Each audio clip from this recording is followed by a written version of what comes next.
her. I mean, okay, so you want to get into the meat and potatoes? Yeah, let's get into the meat and potatoes and the peas and the ground meat of it.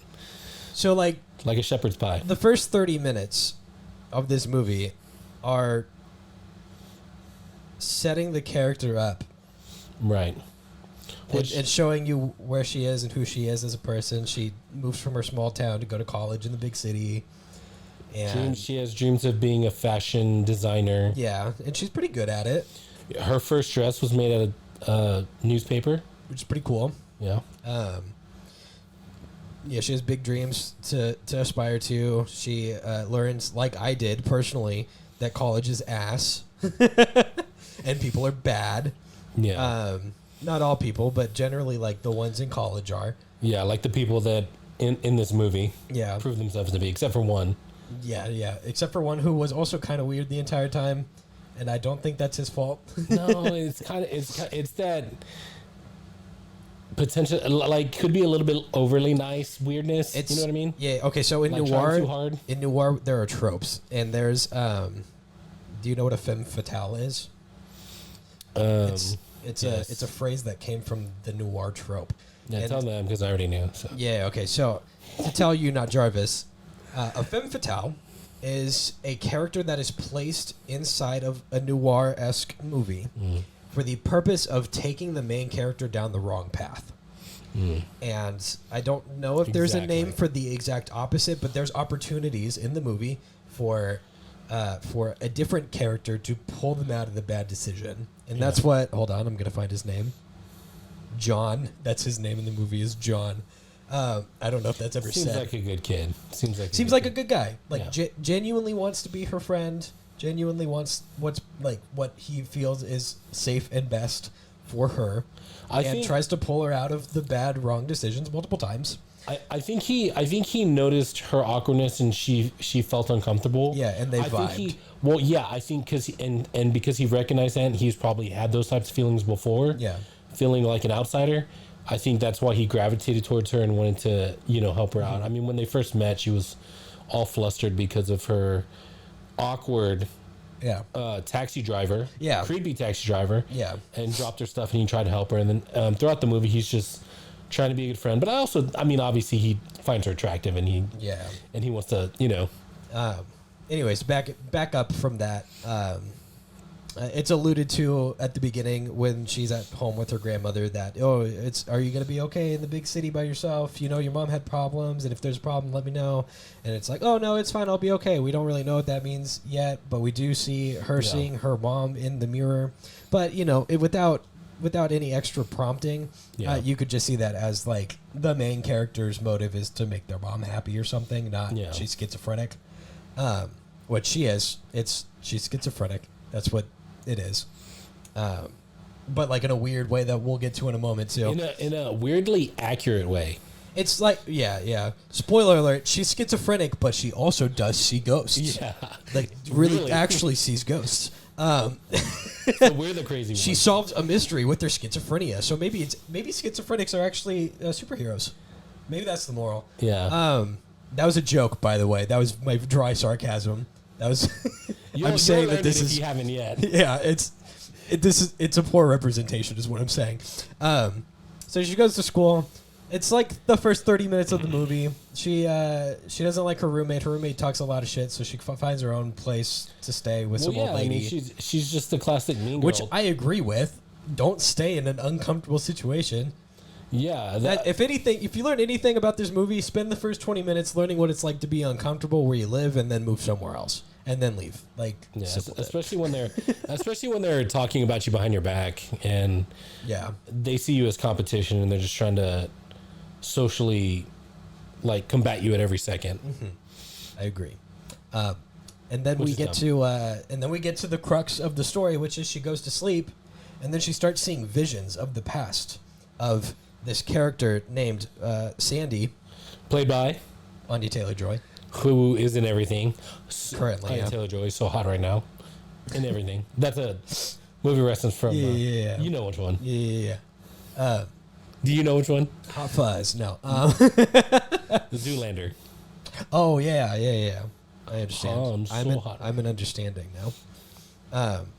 And this is where I feel like we actually get our main character. I feel like the main character of the story is actually Sandy, even though Edgar Wright really wants it to be Eloise.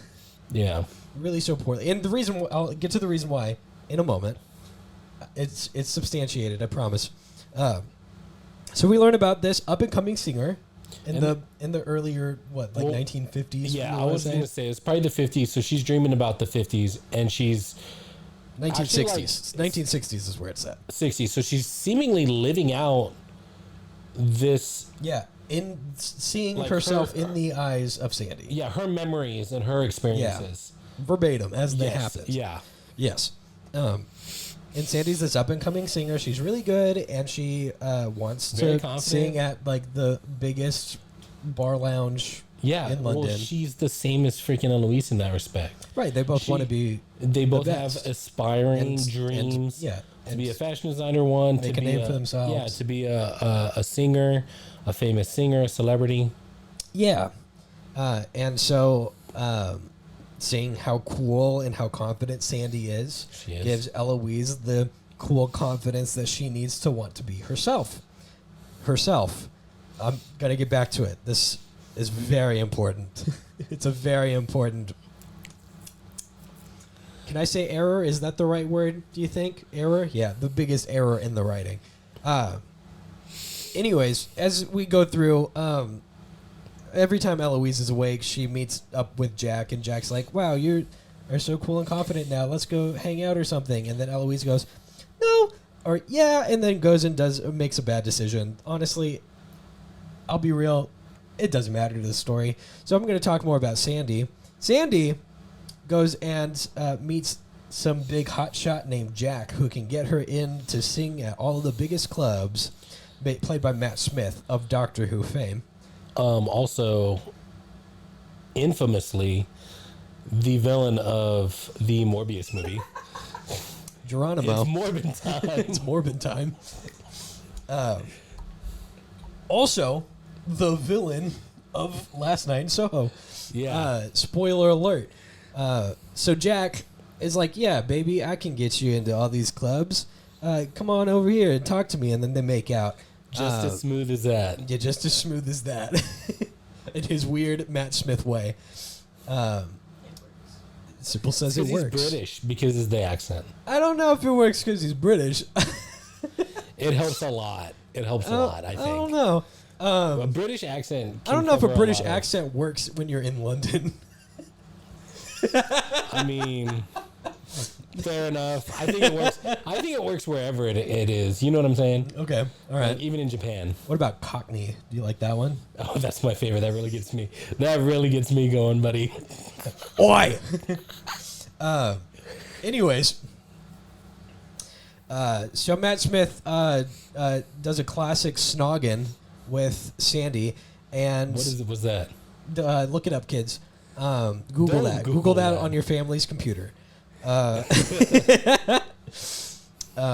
turns out Matt Smith does get her working in a little club. Oh, okay. A burlesque club where all of the women are doing cocaine and having sex in the back rooms. Oh. Not the back rooms like the current... Okay, Gen Z kids, follow me. Gen Alpha kids, follow me real quick. Not those kind of back rooms, all right?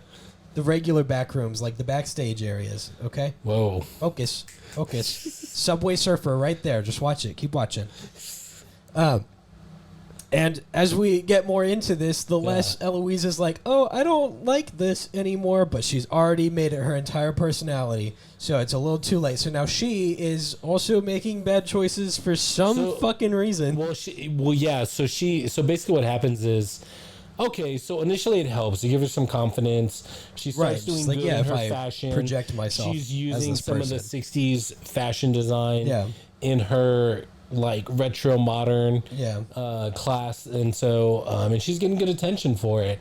And then she actually literally changes her dress style, dyes her hair or whatever, and she's making herself look like Sandy. Yeah. So that she can project herself as this cool person that's made it in her head before she knows that she made it. Real quick. Let me mention this. This thing did not make any sense to me. Okay. these dreams that she's living. In one of these sessions with Jack, she gets a hickey and then she wakes up with one. How? Yeah. I'm not sure. So my answer to that, unofficial. I'm not Edgar Wright, but I mean, I'd love to hear it, Edgar, if you got an answer. Horny ghost. Wow, that's giving me what's it called? What's the on Scream? Wasn't there a scary movie? Yeah. It's giving me those kind of. Oh yeah. You know what I'm saying? I thought you were gonna say Ghost, like the actual movie Ghost with Patrick Swayze. No. Oh, okay. Scary movie. There's a Horny Ghost. That, my official answer is Horny Ghost. Yeah. Anyways, so whatever happens, it escalates. She starts getting a little confident, maybe overly so, and you said like she starts making bad decisions. Yeah, bad life-threatening decisions. She's working at a bar. Well, the bar's not a bad decision, but that's a great decision. She starts going out, getting drunk, like starting to think about sleeping with guys just for John. Just for the heck of it, not for anything else, because that's a bad thing to do. Definitely don't sleep with people just for the heck of it. That's a weird plot point to put in this non-religiously based movie. Reflective of real life, though. I think a lot of people just have sex for no reason. Yeah, but to like make that a weird villainous plot point of like, this is a bad decision. It's like they were already vibing, you know. She's young. And drinking. I mean, like, she didn't start doing drugs or anything that I remember, but she just was drinking a lot, which is bad, like unhealthy to do just out of nowhere.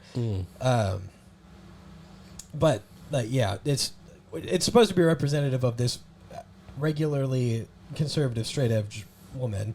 Yeah. To just start like doing things that she wouldn't do. I think that's mostly the point. Yeah, and she's starting to blur the lines between her real life and the life that she lives or experiences at night through Sandy. Yeah. And I think that's what's going on there. Yeah. And so we get to a point where she starts having these Eloise starts having these nightmares about these men sleeping with Sandy. And so Jack starts to use her so he basically turns into her pimp. Yeah. And like basically starts using her for favors for other rich old. Yeah. It says that if you want to make it as a singer, this is how you do it. Yeah. So he basically, which I think happens a lot. I mean, I think that's reflective of like Hollywood and like not just women, but men too, who get exploited even sexually. Oh, we'll do this for me, or I'll get you in this movie if. And that goes back to like Harvey Weinstein and Me Too and a lot of other stuff that was revealed during that time. So basically Jack, this person that she trusted to help her out, who she got romantically involved in and believed, oh, this guy loves me and only me and like I'm his girl. Just to find out that that's not the case at all. Yeah, and it really truly breaks her spirit and breaks her mentally and emotionally to where she just becomes cold because, Jack is basically pimping her out to rich, connected, whatever, Yeah. Not very nice guys. Yeah. So. And that gets to the point where Eloise has a dream where Sandy gets stabbed to death by Jack. Yes. And so she's now in her regular life on a mission to see who did it. Yes. To try to figure out who, or not who did it, but where Jack is so that he can be brought to justice. Yeah. All for that plot point to go absolutely nowhere.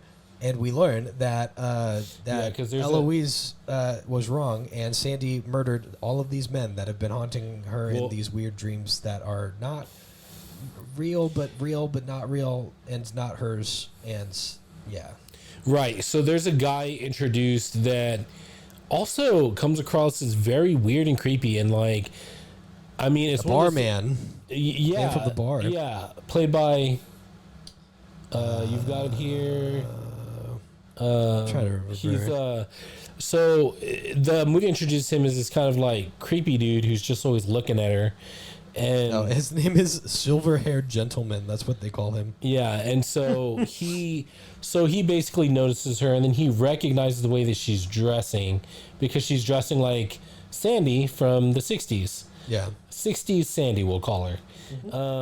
So he starts being around her and talking to her a little bit, and it leads you to, this is Jack. This is the creepy guy that is a horrible person that hurt Sandy and turned her into, a prostitute, basically. But then he gets hit by a car, and we learn that he wasn't actually older Jack. He was a nice guy who was looking out for Sandy back in the day. Well, he was a cop. I don't know if he was a nice guy. I think he's probably disgruntled from seeing a lot of bad stuff, and he was trying to lead her to the right path. Yeah. But he's an anti-femme fatale, if you will. Yeah. So, with that being said, it definitely, this is one of those things where it feels like Edgar Wright oh man, I hate to say this. Sorry, I'm so sorry, Edgar Wright. It feels like he takes certain things just halfway through. They're half baked, and this is one of those things where it's like, you're right. You're right to the point of getting to something that could be a conclusion or something cool or interesting, and then he just stops right before. Yeah, because he wanted the twist more than he wanted a conclusion. Yeah, and so and another, to your point. All right, I'm gonna say it at the end of the episode anyway. You're right. Okay, it's not great. Somebody clip it. Somebody clip that. Oh my gosh, I'm so sorry. I'm so sorry, everyone. Yeah, the whole thing is like, I think that you spend this whole movie like feeling bad for Sandy, and you're just like, man, poor Sandy. She's a victim, and like she's got taken advantage of by so many men, and like they just used her. They crushed her hopes and dreams. She was so, hopeful and full of joy and full of life. And it was just all sucked out of her by these men. Like they just took everything from her, basically, until she was just a shell of herself. And so it reveals that in these visions that Eloise is having at night while she sleeps, that so many men used her and then even abused her in some ways, and then she got to a breaking point, and she was like, no more. And Jack attacked her, and it appears that he kills Sandy, we later find out that no, Sandy did not die from that encounter, but she ended up killing Jack. And from then on, a bunch of other guys. She became tons of guys. Yeah, she continued to interact with men. In that word that you used that you told the kids to Google, snogging. And SONOGGING or SNOGGIN apostrophe. Yeah, so that with a lot more men. But she did that, so she continued to do that because she got a taste for blood, just like Morbius, and she started killing all these. Just like men. Morbius. And this movie is basically Morbius. Yeah, I don't know. I've seen Morbius and it wasn't great. It's Morbid Time. I don't think it's as bad as Morbid Time or Rise of Skywalker. But so then she starts basically almost. I don't want to use the word hunting, but basically a little bit. Like she knows what these guys want.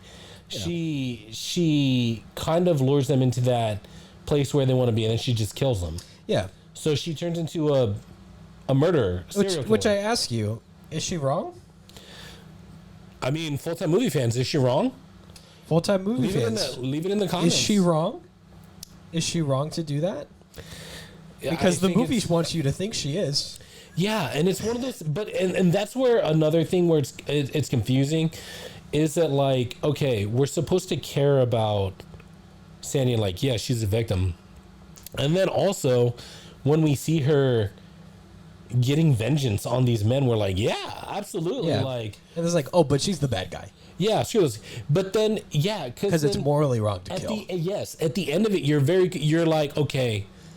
I mean, you would say she was justified in her actions, but then also you still kind of have to say and feel like two wrongs don't make a right. And then also because of the fact that she's about to kill Eloise at the end. So Eloise, that's why she's the bad guy. So here's the thing. So let me explain this. So Eloise actually, when she starts to figure this out, because she goes to the cops about a missing murder. When she thinks it's the silver-haired guy. Well, she thinks the silver-haired guy is the guy. Yeah, so she's trying to get evidence. Yeah, so she's trying to get evidence. She goes to the cops. She says, hey, this is not a good guy. I know where he is. I know what he looks like. Somebody was at this murder. It happened, and it would never went solved, and I want to, give you guys information to close this case. So she brings attention to it. Later, we find out, okay, Sandy survives. She wasn't killed by Jack. She ends up killing Jack. She ends up killing a lot more men. And then we get to the end of the movie, and it's literally where these murders took place in the room that she's staying in, that she's renting.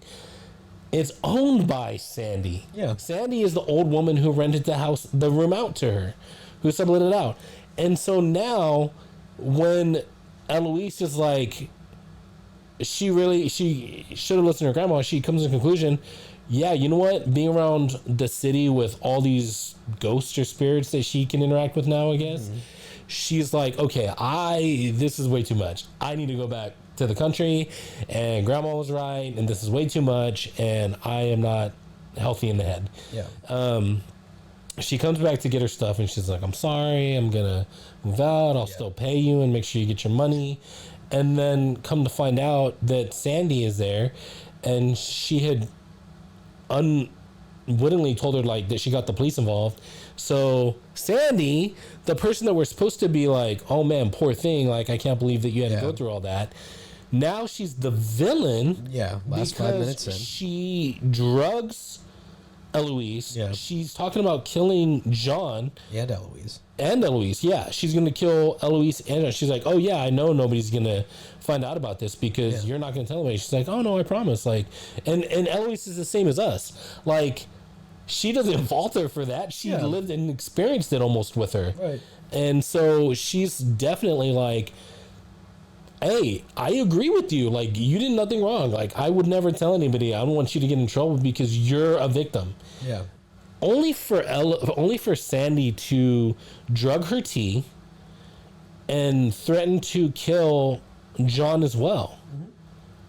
So then now we have to take this person that we're set up to feel sorry for and then demonize and dislike. Right. That's the confusing part that doesn't, for me, that's in my opinion, I don't know about yours, maybe yours if you decide to watch it or don't, but if you do watch it, like, you decide, but like that to me is the biggest mistake in the movie, is making Sandy now the villain at the last minute to where we don't like her and we're like, you're a horrible person. It's not consistent. Hey, you. How'd you like that episode? Did you like it? You like movies? You like this one? Do ya? You should subscribe to this channel right now. Also, as well. Yeah. You got friends? Yeah, you do. Do you? Hopefully. Show it to them. Show this to them. Prove it to us you got friends. There's other videos to watch too. Why don't you watch those if you're so cool? Yeah, prove you're not a bot. Leave a comment. Nerd.